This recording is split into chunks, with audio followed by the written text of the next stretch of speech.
اب نوٹ کر لیجئے، یہ کتابیں اگر آپ پڑھنا چاہیں تو کتاب الملاحم میں پڑھیے، بدترین عذاب عربوں پر آیا کھڑا ہے، سروں پر تنا ہوا ہے، بدترین ایسی جنگ ہونی ہے الملحمۃ العظمیٰ، جس کو کہ میں بھی آپ کے گواہی پیش کر دوں گا، جسے کہا گیا ہے دی لاسٹ کروسیڈ۔ بش نے بھی کروسیڈ کا لفظ بول دیا تھا، پھر واپس لیا اس نے۔ نکل جاتی ہے جس کے منہ سے سچی بات مستی میں، فقیہ مصلحت بین سے وہ رندے بادہ خار اچھا، کروسیڈ کہہ کر پھر واپس لیا۔ یہ کروسیڈ، اس کے اوپر جس قدر نقصان ہونا ہے عربوں کا، گریٹر اسرائیل بنے گا، یہ عراق، شام، اردن، سعودی عرب کا کچھ شمالی علاقہ، ترکی کا جنوبی علاقہ، مصر کا صحرائے سینا، اور اس کے ساتھ ہی جو بہترین اس کا زرخیز ترین علاقہ ڈیلٹا آف نائل، یہ سب یہودیوں کے قبضے میں جائیں گے۔ اس کو حدیث میں کہا گیا الملحمۃ العظمیٰ۔ عیسائی 80 علم لے کر اے مسلمانوں تم پر حملہ آور ہوں گے، اور ہر علم کے نیچے 12,000 فوج ہوگی، 9.5 لاکھ فوج۔ یہ نیٹو کی تیاری کس کے لیے ہو رہی ہے؟ جب یو ایس ایس آر کا خاتمہ ہوا تو پوچھا گیا تھا نیٹو چیف سے، اب کس لیے؟ تمہارا وہ دشمن تو ختم ہو گیا، اب ہمیں اسلامک فنڈامنٹلزم سے نمٹنا ہے۔ وہ جانتے ہیں خطرہ یہی ہے، اب اسلام ابھر سکتا ہے، مسلمانوں کے سینوں کے اندر وہ آگ ہے، اوپر خاکستر آ گیا ہے، تم کہیں اٹھانا بیٹھنا، یہ اندر تو انگارہ ہے، اوپر سے راکھ ہے، اس سے دھوکہ نہ کھا جانا ان کے دلوں کے اندر۔ اور بش نے کہا تھا مسلمان چاہتے ہیں کہ ہسپانیہ سے لے کر انڈونیشیا تک نظام خلافت قائم کریں، اور میں حیران ہوا تھا کہ اس کمبخت کو ہسپانیہ کا خیال کیسے آ گیا؟ ہمیں تو کبھی آتا ہی نہیں، اب ہم تو بھول گئے، وہ تو 500 برس پرانی بات ہے جبکہ وہاں سے ہمیں نکال دیا گیا تھا۔ اگرچہ اقبال نے کہا تھا ہے ارض فلسطین پہ یہودی کا اگر حق، ہسپانیہ پر حق نہیں کیوں اہل عرب کا؟ ہسپانیہ میں تو 800 سال حکومت کی مسلمانوں نے، اور ابھی 500 برس ہی گزرے ہیں نا۔ یہودی تو ارض مقدس سے 2000 سال نکالے گئے، انہیں لا کے آباد کیا گیا، عربوں کے سینے میں خنجر بھونک دیا گیا۔ وہ چھوٹا سا ملک جو چاہتا کرتا، کوئی پوچھنے والا نہیں۔ امریکہ جیسے اپنے بیٹے کی حفاظت کرے ویسے کرتا اس کی۔ اور حضور نے فرمایا ہے وہ جنگ جب ہوگی تو ایک باپ کے اگر 100 بیٹے ہوں گے تو 99 ختم ہو جائیں گے، ایک بچے گا۔ یہ حدیث ہے، حدیث ہے صحیح۔ اور آپ نے فرمایا ویل للعرب من شر قد اقترب، عربوں کے لیے ہلاکت ہے، عربوں کے لیے بربادی ہے اس شر سے جو قریب آ چکی ہے۔ اور آج جس طرح انہوں نے ان کی تہذیب کو اختیار کر لیا ہے، دبئی جا کر دیکھیے، بدترین مغربی معاشرہ جو ہے وہ دبئی کے اندر ہم نے قائم کر کے دکھا دیا۔ اب سعودی عرب اس راستے پر بڑھ رہا ہے۔ اور اس کے بعد نمبر 2 پر جو ہے ہم پاکستانی ہیں، لیکن میں اس کے وہ پہلی بات جو کہہ رہا ہوں وہ تو یقینی ہے، اس میں تو احادیث صحیحہ موجود ہے۔ اگرچہ اس کے بعد پانسا پلٹے گا، پھر حضرت مہدی کا ظہور ہوگا، حضرت عیسیٰ کا نزول ہوگا، اور وہ گریٹر اسرائیل گریٹر گریو یارڈ بنے گا یہودیوں کا، ایک ایک یہودی قتل ہوگا اور دفن ہوگا۔ یہ بات میں ہونا ہے، میں پہلی بات بات کر رہا ہوں۔ وہ پانسا پلٹے گا جب پلٹے گا، ابھی جو سامنے ہے وہ کیا ہے؟ جس ملحمۃ العظمیٰ کہا حضور نے، جسے آرمگیڈون کہتے ہیں عیسائی۔ آرمگیڈون کی اگر کہیں جا کر آپ دیکھیں گے، آپ ڈکشنری میں مانی تو کیا لکھا ہے؟ A very big war which will be fought between the forces of evil and good before the end of this world۔ اس دنیا کے خاتمے سے پہلے خیر اور شر کی قوتوں کے درمیان بہت بڑی جنگ ہوگی۔ ارمجدون اسے کہتے ہیں عربی میں، اور آرمگیڈون اسے کہتے ہیں انگریزی کے اندر۔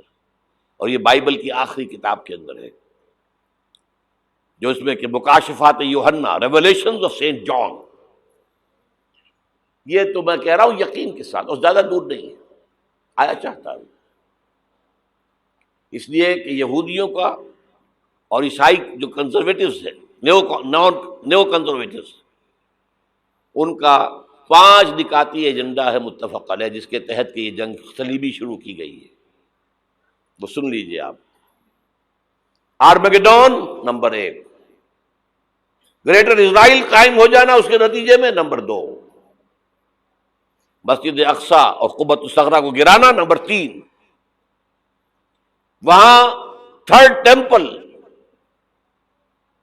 وہ مسجد جو حضرت سلیمان نے بنائی تھی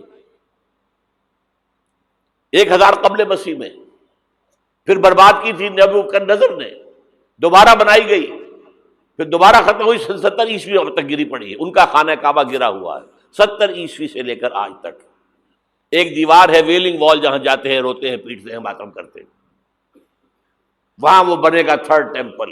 اور نمبر 4، اس میں لا کر رکھا جائے گا تخت حضرت داؤد کا. یہ تخت کہاں ہے اس وقت؟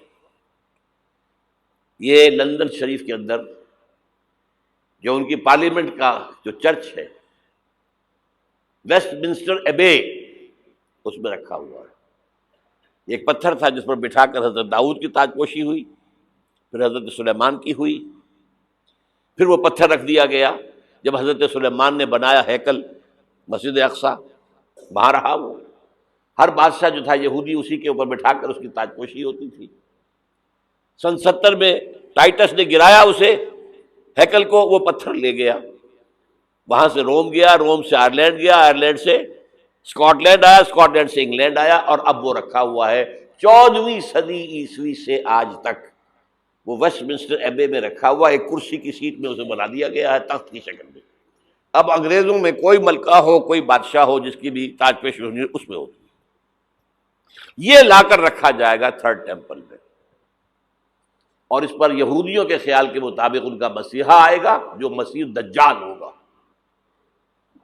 عیسائیوں کے خیال کے مطابق حضرت عیسیٰ آئیں گے، وہ ہمارا بھی خیال ہے حضرت عیسیٰ آئیں گے علیہ السلام. بہرحال یہ تو بات کی باتیں ہیں نا. اس وقت جو میں عرض کر رہا ہوں، عربوں پر بہت بڑا عذاب، اور پاکستان کا معاملہ البتہ یہ ہے، میں یقین سے نہیں کہہ سکتا. ہینگنگ ان دی بیلنس، ہو سکتا ہے اللہ تعالی ہم پر رحم فرمائے، ہو سکتا ہے، اگرچہ اس کی کچھ شرائط ہوں گی. چمن کے مالک اگر بنا لیں موافق اپنا شعار، اب بھی چمن میں آ سکتی ہے پلٹ کر چمن سے روٹھی بہار، اب بھی ہو سکتی ہے. اور یہ بھی ہو سکتا ہے کہ اللہ تعالیٰ نے معجزانہ طور پر ہمیں ملک دیا، ہم نے اللہ سے بدعہدی کی، وعدہ خلافی کی، غداری کی، لہذا سزا دی جائے اور ہم سے یہ ملک چھین لیا جائے. It's just possible. دور نہ سمجھے اسے، انہونی بات نہ سمجھے.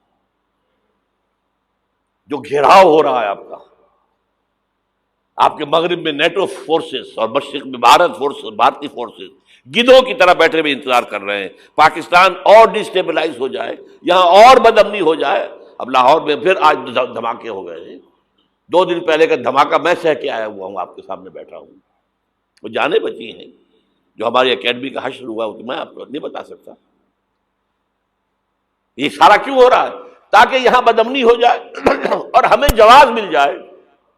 مغرب سے نیٹو فورسز داخل ہو جائیں، مشرق سے بھارتی فورسز آ جائیں، اور ہمارے ایٹمی دانت توڑ کر اور پھر ہمیں بھارت کے سامنے ڈال دیا جائے. نو ڈو ایز یو لائک. یہ ان کا نقشہ ہے. ہوگا کیا وہ اللہ جانتا ہے، ہوگا وہ جو اللہ چاہے. لیکن اللہ کا چاہنا جو ہے وہ کس پر منحصر ہے؟ یہاں انقلاب برپا کرو، یہاں اسلام لاؤ.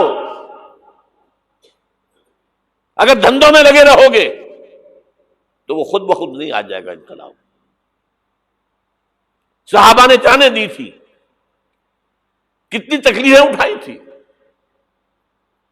12 برس تک مکی دور کے اندر با نشہ درویشی در ساز و دمادم زن، جو پختہ شبی خدرا بر سلطنت جم زن. یوم طائف یاد ہے جو حضرت عائشہ فرماتی ہے کہ میں نے پوچھا تھا حضور سے کہ یوم احد سے زیادہ سختی بھی آپ پر کبھی آئی؟ یوم احد پر کیا ہوا تھا؟ تلوار کا وار پڑا تھا آپ کے چہرہ مبارک، یہ جو رخسار کی ہڈی ہے اس کے اندر وار گیا ہے، اوپر خود کی 2 کڑیاں تھیں وہ اس میں گھس گئیں، 2 دندان مبارک شہید ہوئے۔ وہ خود کی کڑیاں ایک صحابی نے اپنے دانتوں سے پکڑ کے کھینچنے کی کوشش کی، دانت نکل گئے، وہ نہیں نکلی، کیا جتن کر کے نکالی گئی ہوگی تو خون کا فوارہ آیا، اتنا خون گیا ہے کہ آپ بے ہوش ہو گئے، گر گئے، اور مشہور یہ ہو گیا کہ آپ کا تو انتقال ہو گیا، شہادت ہو گئی۔ یہ سیرت کبھی پڑھی ہے؟ حضرت عائشہ کے ہوش کا تو یہی دور تھا نا، یوم طائف میں تو آپ کی کیا تھی، بچی تھی، انہیں کیا پتا کیا ہو رہا ہے حضور کے ساتھ۔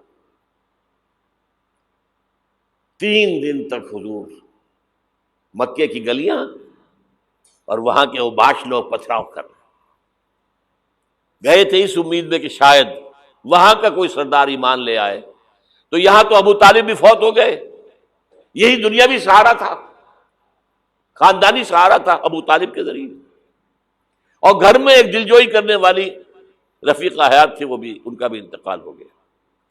آپ نے کہا یہ عام الحزن ہے، اب تو سب کو طے ہو گیا قریش کو کہ اب جیسے قتل کر دو ان کو، اسی لیے آپ گئے طائف، شاید وہاں کا کوئی بڑا سردار مانے، ایمان لے آئے مجھ پر، تو میں اپنا مرکز ادھر شفٹ کر دوں۔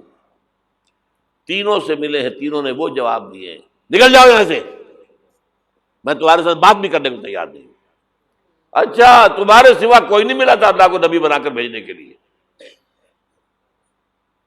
دیکھو جاؤ، میں بات نہیں کرنا چاہتا، ہو سکتا ہے میں بے عزتی کر بیٹھوں، واقعی تم اللہ کے نبی ہو تو میں مارا جاؤں گا، جاؤ جاؤ جاؤ۔ یہ سلوک محبت کے ساتھ ہوا، اور پھر چھوکروں کو، اسٹریٹ ارچنز جنہیں آپ کہتے ہیں، اشارہ کیا تھا، خبر لو ان کی، پتھراؤ ہو رہا ہے، ساتھ کوئی ہے ہی نہیں، ایک آدمی صرف، زید ابن حارثہ۔ اب سامنے سے پتھر آ رہے ہیں تو حضرت زید آگے آ جاتے ہیں، ڈھال بنتے ہیں، مجھے لگے پتھر حضور کو لگے، آپ پیچھے سے آ رہے ہیں، چاروں طرف سے تو ڈھال نہیں بن سکتا ایک شخص، جسم لہو لہان، خون جا کر جوتیوں میں جم گیا ہے، جوتی اتر نہیں۔ پھر وہاں سے واپسی پر جو دعا مانگی ہے،